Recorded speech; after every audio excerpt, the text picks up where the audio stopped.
दोस्तों नमस्कार। दिल्ली का चुनावी दंगल शुरू हो चुका है और फरवरी के अंदर हो सकता है कि 15 फरवरी के आसपास दिल्ली में चुनाव हो जाए। हालांकि इसकी अभी औपचारिक घोषणा चुनाव आयोग के द्वारा नहीं की गई है, लेकिन मिड फरवरी में आपको दिल्ली के अंदर विधानसभा का चुनाव देखने को मिल सकता है। और इस चीज़ को लेकर के दिल्ली के अंदर मुख्य तौर पर 3 राजनीतिक पार्टियां हैं। बीजेपी है, कांग्रेस है और आम आदमी पार्टी है। इन तीनों ही दलों ने, तीनों ही पार्टियां ने अपनी अपनी तैयारी को एक तरीके से धार देना शुरू कर दिया है, प्रचार कार्य शुरू कर दिया है। और कांग्रेस पार्टी ने, आम आदमी पार्टी ने अपने उम्मीदवारों की घोषणा पहले ही कर दी थी, लेकिन अब दिल्ली के इस चुनावी समर के अंदर भारतीय जनता पार्टी, बीजेपी और बीजेपी के जो 2 सबसे ताकतवर लोग हैं, यानी कि नरेंद्र मोदी और अमित शाह का सीधे सीधे पदार्पण हो चुका है। यानी कि दिल्ली के चुनाव में अब उतर चुके हैं नरेंद्र मोदी और अमित शाह। जो बीजेपी है, उन्होंने अपनी पहली लिस्ट विधानसभा चुनाव के लिए दिल्ली के लिस्ट जारी कर दी है, जिसमें कि 29 कैंडिडेट्स का नाम है। और इसमें जो सबसे मज़ेदार चीज़ है वो ये है कि जो नई दिल्ली सीट है, जहाँ से कि अरविंद केजरीवाल चुनाव लड़ रहे हैं, वहाँ से बीजेपी ने परवेश वर्मा को चुनाव लड़ाने की घोषणा की है, जबकि कांग्रेस की तरफ से वहाँ पर शीला दीक्षित के बेटे संदीप दीक्षित चुनाव लड़ रहे हैं। और इसके अलावे जो है, जहाँ तक मैं बात करूँ मोदी जी की, तो पिछले दिनों दिल्ली के अंदर उनका एक कार्यक्रम था। दिल्ली में एक जनसभा को वो संबोधित कर रहे थे। तो जाहिर सी बात है कि उस जनसभा के अंदर मोदी जी ने आम आदमी पार्टी को सीधे निशाने पर लिया। उस जनसभा में उन्होंने तकरीबन 4,500 करोड़ की परियोजनाओं का घोषणा भी किया। और इस घोषणा के साथ साथ उन्होंने अरविंद केजरीवाल और आम आदमी पार्टी को निशाने पर लिया। दिल्ली के अंदर जो झुग्गी झोपड़ी है वो एक बहुत बड़ा मुद्दा है। कच्चा जो आवास है वो एक बहुत बड़ा मुद्दा है, क्योंकि ऐसे इलाकों में रहने वाले वोटर्स की संख्या बहुत बड़ी है। और दिल्ली के विधानसभा चुनाव को सीधे तौर पर ये लोग प्रभावित करते हैं। जो झुग्गी झोपड़ी में रहने वाले लोग हैं, या फिर जिनके पास मकान नहीं है, कच्चा मकान है, ये जो तमाम लोग हैं वो दिल्ली के चुनाव को सीधे तौर पर प्रभावित करते हैं। और इनका जो मतदान है, इनका जो वोट है, वो दिल्ली के चुनाव में काफ़ी निर्णायक होता है।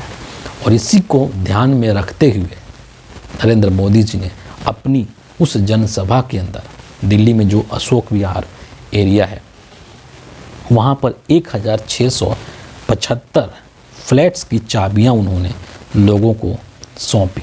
मतलब जो कि झुग्गी झोपड़ी में जो लोग रहते हैं, वैसे लोगों को 1,675 चाबियाँ जो है उन्होंने सौंपी।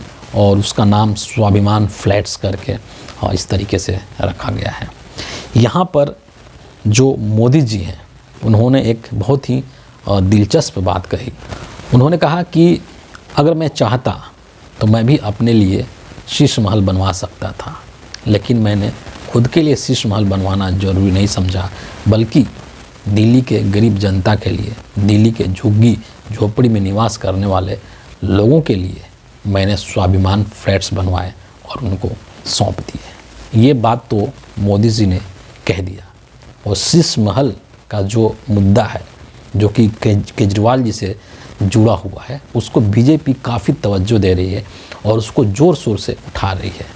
कई सारे वीडियो क्लिप्स आप ट्विटर के ऊपर देखेंगे, जिसको कि बीजेपी के लोग जो हैं वो शेयर करते हैं और बताते हैं कि केजरीवाल का शीश महल है वो कितना आलीशान है, उसमें आधुनिक सुख सुविधाओं से वो लैस है, तमाम तरीके की जो सुविधाएं हैं उसके अंदर मौजूद है। तो कहीं ना कहीं उसी के ऊपर मोदी जी ने कटाक्ष किया कि मैं भी चाहता तो अपने लिए शीश महल बनवा सकता था। लेकिन मोदी जी के इस कटाक्ष के ऊपर अरविंद केजरीवाल साहब ने एक तरीके से मुंह तोड़ जवाब देने की कोशिश करी है। और उन्होंने 2-3 बातें कही है नरेंद्र मोदी जी को लेकर के। कह रहे हैं कि 2,700 करोड़ के घर में रहने वाले, 8,400 करोड़ के हवाई जहाज़ में घूमने वाले और 10 लाख के सूट पहनने वाले के मुंह से शीश महल की बात अच्छी नहीं लगती है। वीडियो क्लिप भी एक केजरीवाल साहब ने इसको लेकर के जारी किया है, आप उसको भी यहाँ पर सुन लीजिए। 2700 करोड़ रुपए का अपने लिए घर बनाने वाला, 8400 करोड़ रुपए के हवाई जहाज में घूमने वाला, 10 लाख रुपए के सूट पहनने वाला व्यक्ति, उसके मुंह से शीश महल की बातें अच्छी नहीं लगती। मोदी जी यहीं पर नहीं रुके, बल्कि उन्होंने एक नया स्लोगन दे दिया अपने पार्टी के कार्यकर्ताओं के लिए और बीजेपी के तमाम नेताओं के लिए, या फिर यूं कहें कि गोदी मीडिया के लिए। उन्होंने ये भी कहा कि जो दिल्ली है वो आपदा की शिकार हो चुकी है, और ये जो आपदा शब्द इन्होंने इस्तेमाल किया मोदी जी ने, वहाँ पर आप पार्टी जो है आम आदमी पार्टी, उसका AAP और उसके बाद में दा, हिंदी का दा शब्द, यानी कि आपदा। और उन्होंने कहा कि दिल्ली जो है आपदा की शिकार हो चुकी है। इस पर भी आम आदमी पार्टी की तरफ से, अरविंद केजरीवाल की तरफ से एक करारा जवाब मोदी जी को दिया गया। और इस पर जो आम आदमी पार्टी है उन्होंने ये बात कही कि दरअसल जो दिल्ली है वो आपदा की शिकार नहीं हुई है, बल्कि आपदा के शिकार भारतीय जनता पार्टी हुई है, भारतीय जनता पार्टी के लोग हुए हैं। क्यों? क्योंकि दिल्ली के चुनाव में बीजेपी के पास कोई CM फेस नहीं है। बीजेपी को ये पता ही नहीं है कि दिल्ली में मुख्यमंत्री का चेहरा कौन होगा उनकी पार्टी की तरफ से, और ना ही बीजेपी के पास कोई एजेंडा है, और ना ही उनके पास कोई विज़न है, और ना ही गिनाने के लिए उनके पास कोई काम है। इसीलिए वो लोग सिर्फ और सिर्फ क्या कर रहे हैं, तो आम आदमी पार्टी को कोसने का काम कर रहे हैं, अरविंद केजरीवाल को गाली देने का काम कर रहे हैं।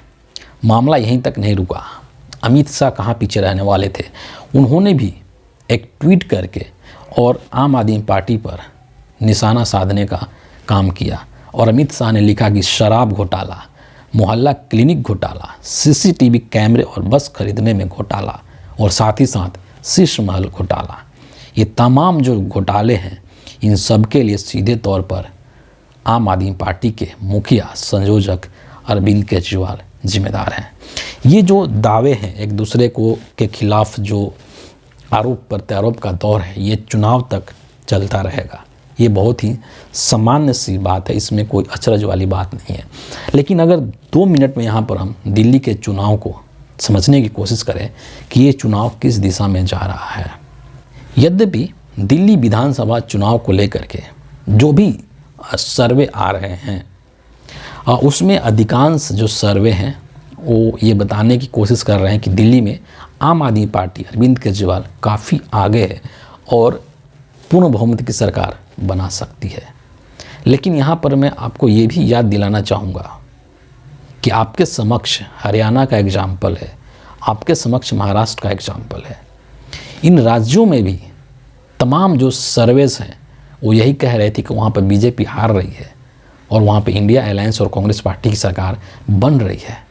लेकिन नतीजे क्या आए वो पूरे देश के समक्ष है।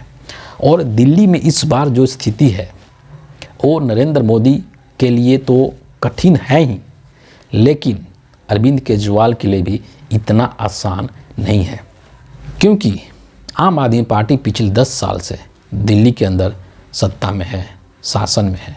तो केजरीवाल के पास अब ये चीज़ नहीं चलने वाला है कि हमें एक मौका दे दो, जैसे बाकी राज्यों में जा कर के बोलते हैं कि आपने कांग्रेस को मौका देकर देख लीजिए, आपने बीजेपी को मौका देकर देख लिया, एक मौका आप हमें भी दे करके देख लीजिए। ये बात यहाँ पर नहीं चलने वाला है। दूसरे तरफ कि बीजेपी जिस तरीके के मुद्दे को उठा रही है, जैसे शीश महल का मुद्दा है, शराब नीति घोटाले का मुद्दा है, यमुना की जो सफाई है उसका मुद्दा है, या फिर जो दिल्ली में जो कूड़ा मैनेजमेंट है, जो कचरा मैनेजमेंट है, उसका जो मुद्दा है, इस पर केजरीवाल साहब थोड़े से बैकफुट पर नज़र आते हैं, जरूर इससे इनकार नहीं किया जा सकता है। और इन सब से अलग जिस तरीके से चुनावी मशीनरी काम कर रही है, जिस तरीके से चुनावी प्रक्रिया में पारदर्शिता का अभाव है, उसको देख करके आप दिल्ली के चुनाव के रिजल्ट के बारे में कोई भी पूर्वानुमान नहीं लगा सकते हैं, क्योंकि रिजल्ट जो है वो कुछ भी आ सकता है, आपको टोटली शॉक कर सकता है। जिस तरीके से हरियाणा के रिजल्ट ने इस देश को शॉक किया, जिस तरीके से महाराष्ट्र के रिजल्ट ने इस देश के लोगों को और तमाम जो पत्रकारिता जगत से जुड़े हुए लोग हैं उन सभी को शॉक किया था, उसी तरीके से दिल्ली विधानसभा के चुनाव के नतीजे भी आपको शॉक कर सकते हैं, आपको आश्चर्य में डाल सकते हैं। मेरा व्यक्तिगत मानना यही है कि खास करके हरियाणा और महाराष्ट्र के चुनाव नतीजों को देख करके कि आप दिल्ली के चुनाव परिणाम के बारे में कोई भी अंदाज़ा नहीं लगा सकते हैं। आपको सिर्फ और सिर्फ रिजल्ट का वेट करना चाहिए कि किसकी सरकार बन रही, उसके पहले आप कुछ नहीं कह सकते हैं। अगर आप कुछ कहते हैं तो उसकी कोई गारंटी नहीं है। क्यों? क्योंकि ये नरेंद्र मोदी का न्यू इंडिया है, ये नरेंद्र मोदी का अमृत काल चल रहा है, जहाँ पर कुछ भी उलटफेर संभव है। तो इसीलिए आपको इंतज़ार करना होगा फरवरी महीने तक का, जब तक कि अंतिम रिजल्ट जो है वो आ नहीं जाते हैं और आपको पता नहीं चल जाता है कि किसकी सरकार बन रही है।